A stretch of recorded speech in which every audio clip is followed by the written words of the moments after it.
let's play with fire. One of the principal deities or spirits that you're going to be working with when you use the Necronomicon, when you do the gate walking or the Aurelia text or any other ritual that you feel like you need some protection, or you feel like you want to burn something out of your life, to, you know, for lack of a better phrase, you're going to use the fire god. The fire god is also an extension of Marduk, or a power of Marduk, specifically number 46, also known as Gibil. Now, during the gate walking or a Aurelia ritual or any other ritual that you might want to use, Gibil, or the fire god, is mainly a protector. So whenever you are working in evocation and invocation, or playing around with some negative emotions or negative energies, you're going to need to summon the fire god in order to keep things orderly, keep things safe, and help you in your magical workings. Now, mainly when I've used and invoked Gibil, or the fire god, during the gate walking rituals, I used a very, very tall candle set on a little stander, and when I lit it, of course, I recited the conjuration of the fire god from page 65.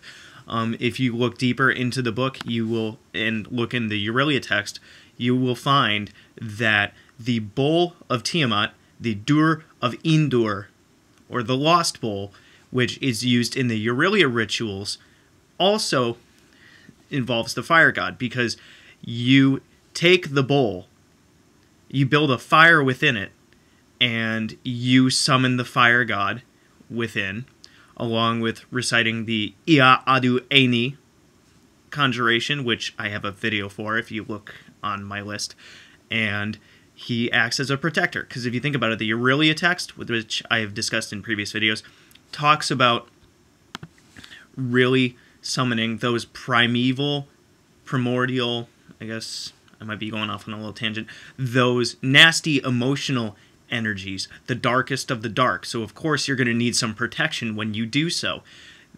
If you think about the correspondences that have to do with fire, they not only have to do with destruction and clearing, but also protection and creation, because you cannot have creation without destruction.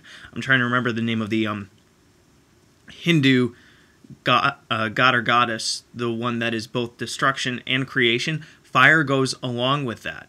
So if you are doing a ritual that has to do with bringing about new things in your life, why don't you light the spark of creativity and summon the fire god to help you? Now, if you research the fire god, or Gibil, not in the conjuration of the fire god on page 65, but in the book of the 50 names of Marduk, you will find out that his seal and his powers correspond with self-knowledge. He's a purifier.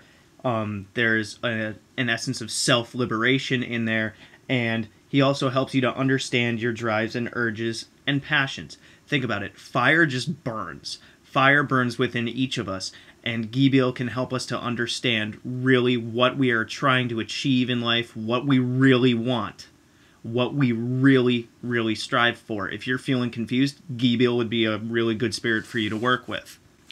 Going along with the feelings of protection, the understanding of the drives and urges, and the self-knowledge that you can gain from Gibil, one of the things that you could do if you are not in an area where you could conduct a ritual, or you don't have the time for it, and you feel like you need some protection or some inspiration, or really want to ignite your passion to get something done, one of the things that you can do with Gibil, and also a lot of the other names in the that have a lot of the other names of Marduk, is you can chant the power word to kind of invoke that energy and bring that feeling into you. So, for example, Gibil's power word would be Balagnitara, which you could chant, you could say it slowly, and as they say, vibrate it, you know, Balagnitara, which can invoke some of that energy into you and bring you closer to your drives, urges, and passions, and protect you even in negative situations, much like the different banishings that I've talked about can do.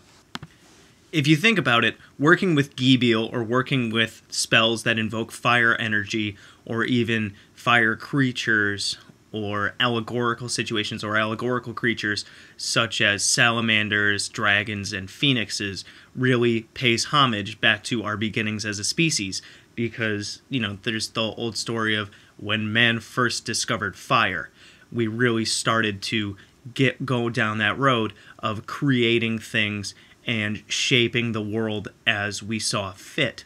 So invoking Gibil could really be a start to manifesting your desires and creating what you want to create and living life the way that you want to live it.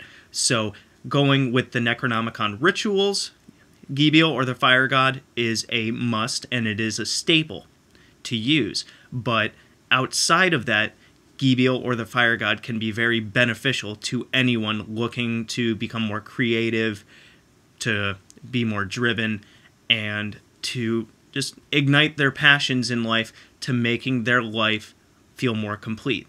So that's a quick bit on the fire god. Good hunting.